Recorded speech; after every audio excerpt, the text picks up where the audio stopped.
we have a bit of a problem in grappling both with understanding who they are and who we are. So I'm not going to do the who we are type part. That's another lecture, another course maybe, and a book that I'm writing, by the way. I'm writing a book now called Know Your Enemy, Know Yourself. You might have recognized the quote somewhere. But what I do want to talk about is what's happening today as a result of what happened some 6 months ago, and going back even further. And the 6 months ago, of course, is the new administration coming in. But it was appeasement. Now, there are two elements to appeasement. One that we're very familiar with, and that is basically letting your enemy get away with murder. Literally. Oh, no, I speak literally. Okay. And to advance on you and so on and so forth and make inroads. But there's another aspect of it. Churchill defined appeasement as feeding your friends to the crocodiles and hoping they eat you last. The downside, of course, is that eventually you run out of friends. The crocodiles are still hungry, and you don't have any friends. Anybody know what the traditional prayer of the century is? Dear Lord, may it not happen on my shift. So if you can push it down the road a little bit, you do it. And that's what we've seen typically over previous administrations. They don't just quietly slip into the water. They get ornery, they get nasty, and they come after you. And that's essentially what we're seeing today in the world in its initial stages. And I'm hesitant here because there are going to be bumps in the road along the way, and I'm not going to predict, because at any point along the way, an administration, no matter how positive thinking it is and how positive-minded it is, ultimately, if this carries its way down the road, will reach the point where it has to decide, go to war or don't go to war. Okay? And that's a tough decision, and it's one that nobody really wants to make. Now, we're used to criticizing decisions. We do it all the time. My advisor in grad school, Morris Janowitz, brilliant sociologist, used to say that the only real decisions you ever have to make are to choose between bad and worse. Right? Because between good and bad, any idiot can make a decision. And between good and good, who cares? Why agonize over it? By the way, this is true on a personal level as well. If you've ever had to make a really tough decision and you didn't feel good about it, that's because you made a bad decision. It was just better than the alternatives. So here I want to make a distinction between bad and wrong. The decision to go to war is always a bad decision. It may be the right decision, but it's always the wrong one. It's always a bad one. Which is why, legitimately, correctly, leaders of democracies agonize over it and often make the decision too late. Would moving the embassy to Jerusalem incite war? It depends, and I'm not hedging the answer. I'll tell you what I mean, because, I don't duck questions. If it's done precipitously, it will likely incite war. If it's done correctly, it will likely not. And correctly means with diplomatic preparation. In other words, what America needs to do is to sit with its friends, allies, and clients in the Middle East, and I don't mean Israel, and explain to them diplomatically. By the way, I'm an honored graduate of the Don Vito Corleone School of Negotiating. Okay. And you sit with them and you explain how the world works and how it's going to work. And you say, this is what we're doing. No joke. And I don't have to go into the details, right? This is what we're doing. This is why we're doing it, because reality, Israel has a capital, it's called Jerusalem, and it's stupid for our embassy not to be there. I like reality, it's a really good thing. This is what it means. In other words, this is what we are recognizing as a status quo, and this is what we are not recognizing. And here I'm not getting into whether that's good policy or bad. I'm talking about what needs to be done. That's stage one. Stage two, this is what we expect from you. You don't have to like it, but you have to put up with it. You want to send a complaint through the State Department? We'll be happy to receive it. You want to have a few demonstrations and talk about how terrible it is? That's your right. You want to start doing more than that? See me after class. Okay? And do it to countries and remind them, and this is something that America has been very poor at except with Israel, remind them who needs whom more. Remind them what America does for them and not the other way around. Remind the Saudis, for example, what their Iranian neighbors are planning for them.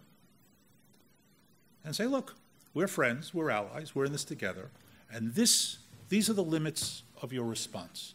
You need to make it for domestic reasons, you need to do it for regional reasons, that's all good. If that's done, then the likelihood, it's all probability obviously, but the likelihood of war breaking out as a result is, I think, very, very low. If he gets up this morning and says, we're moving the embassy tomorrow, I think the shock effect there could be very detrimental. So, like any good policy, I think it needs to be done properly. First of all, any military that says it's ready for war is either stupid or lying. Okay, you're never ready for war. You can be as prepared as possible, but you're never ready. Here, I think we're at a level lower than that. By the way, Israel's been working very hard over the past decade to bring it up to its level. We still have a way to go. Everybody does. Let's remember that the United States in 1941 was supremely unready for war. In other words, this is a country that can mobilize and get its act together very, very quickly if it has the will and the interest to do so. And those are ifs, but it has it. The capability is there. And for those who aren't familiar with the numbers, let me just give you one quick one that's kind of interesting. In 1939, there were 500,000 Americans in uniform. In 1945, there were 12 million Americans in uniform. While America was producing weapons outstripping everybody and supplying the Russians, the Canadians, the Brits, and everybody out there. In other words, industry was running at full speed, and 12 million Americans were in uniform. So America certainly has that capability. Somebody has to wake up and say, we're going to do it. And it also comes, it's a budget issue. In other words, there are painful decisions to get to that point. Last but not least, you listed a whole bunch of connections, and I won't repeat them. Here I would just be a little bit careful. The world we're in today is very, very different than the world we grew up in. We grew up, we all grew up in the same period, which was an unusual, if not unique, period in history called the Cold War. We had 50 years of incredible stability. Now, it had its moments. 1962, for example, Cuba. It had its moments. But we're talking about a period of 50 years where basically nobody changed sides. Egypt was the glaring exception. Went from the Soviet to the American orbit in the 70s, thanks to Kissinger's diplomacy. But if you think about it, for 50 years, you had the list, and with a couple of minor countries on the edge, the list, NATO, Warsaw Pact, Western versus Communist bloc, was that. Today, we're in a much more classical period where today's friends are tomorrow's enemies and vice versa. Let's not forget that in August 1939, Hitler and Stalin signed a non-aggression pact, which lasted until June 41 when Germany invaded Russia. Friends, enemies, come and go. When the Kaiser declared war in 1914, he was convinced the British would remain neutral.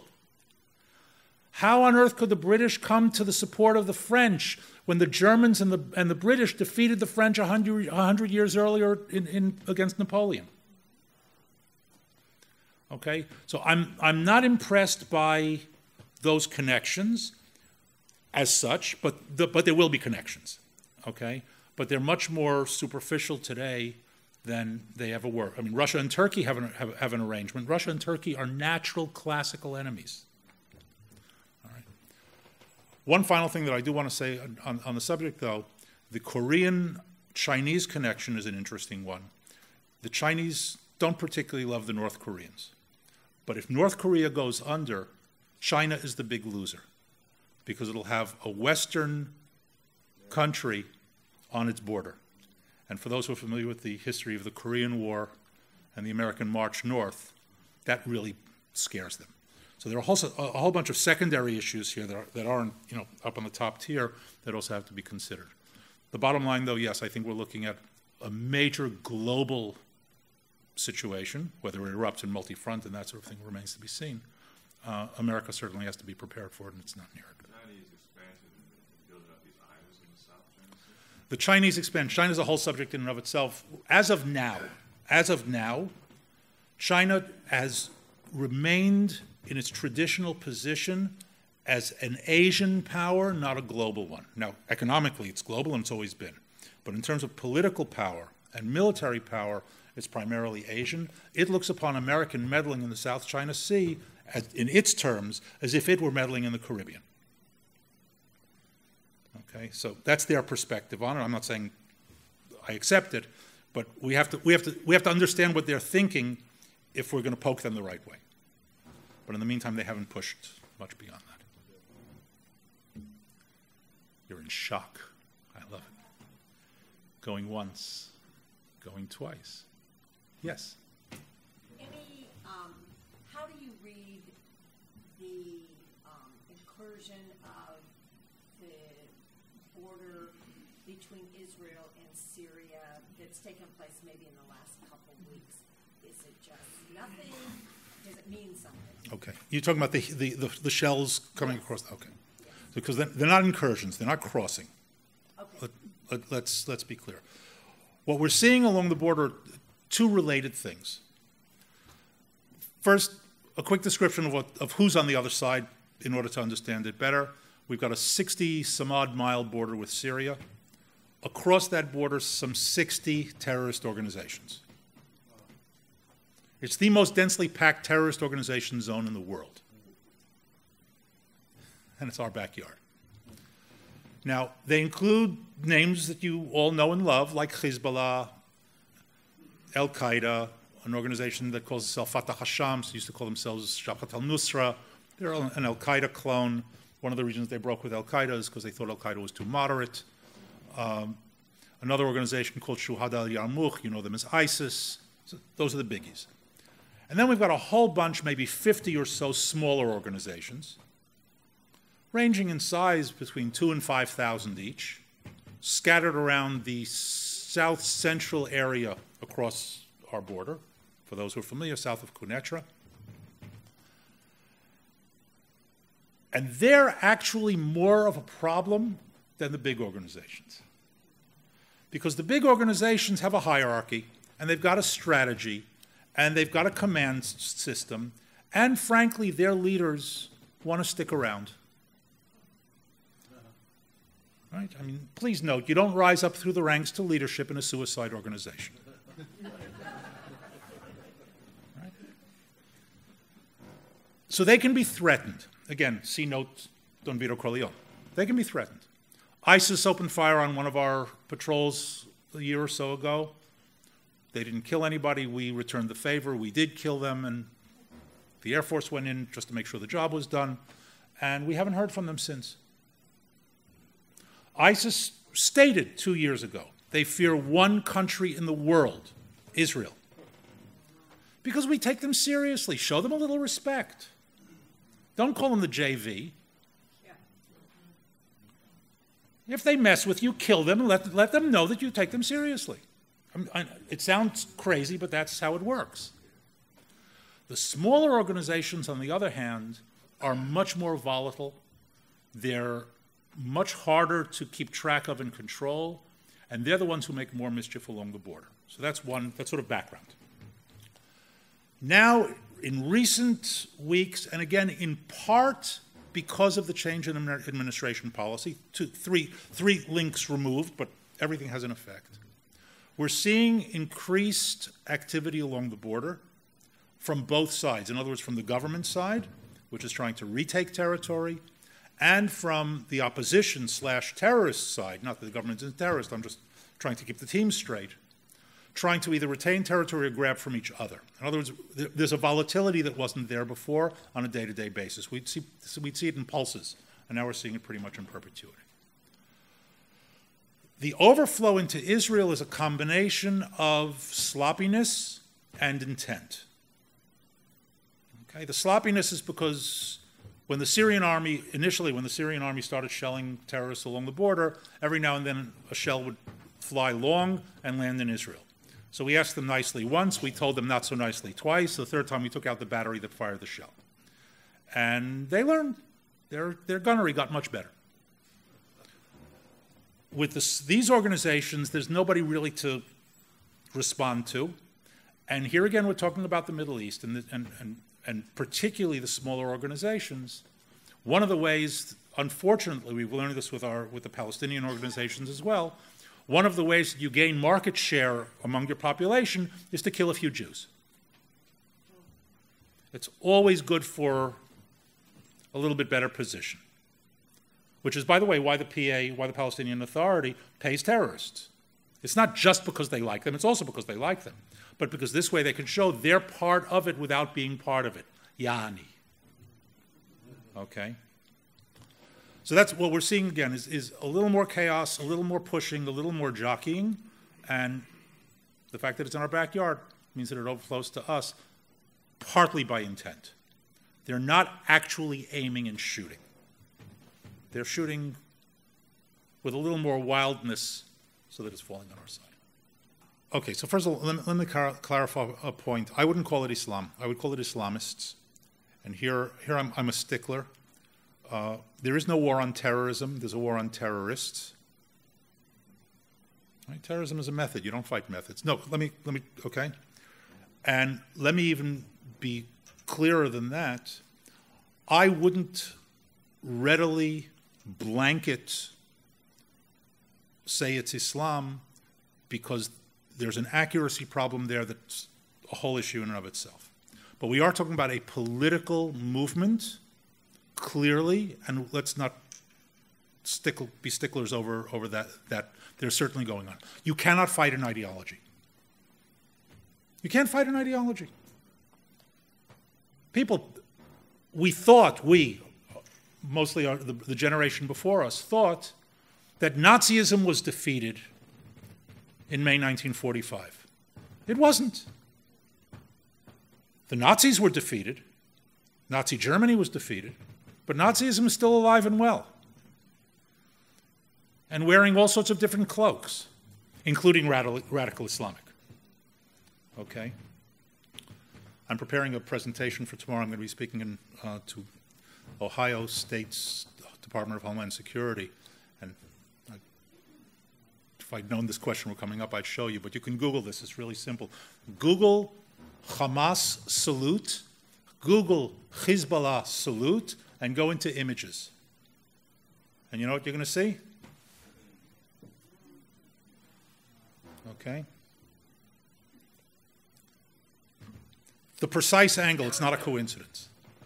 So the ideologies persist because people pick them up. They don't disappear. You have to fight the ideologues, and you have to fight their followers. And there we need to call it what it is. Okay, it's radicalism, it's fascism, it's Nazism, it's a toxic mix of all of the above. But what we're fighting, the enemy are the people who are propagating it, the people who are recruiting those to propagate it. And who said the method of warfare has to be on the battlefield? Since when? Clausewitz, who knew a little bit about war, I don't know if you've ever read on war. If you have, you know that it's unreadable in every language. But Clausewitz wrote that war is an extension of policy by additional means. In other words, war is just the method. Look at the policy, look at the objectives. That's what needs to be thwarted. And it's not being done because America in particular, Europe is Europe, but America in particular, I have to say this, and again, analytically, America is more process-oriented than goal-oriented. We're interested in process. We're interested when the Syrians use chemical weapons. If they kill 700,000 people with bullets, well, that's okay. That's process. Okay? Until we become objective, goal-oriented, and winning is about setting objectives and achieving them, then they're going to continue advancing because their objective is clearly to dismantle the society. And that's not guesswork. You just have to read it. Okay. You survey Muslims in the UK, 85% will say they want Sharia. I'm getting the... Thank you. God bless you.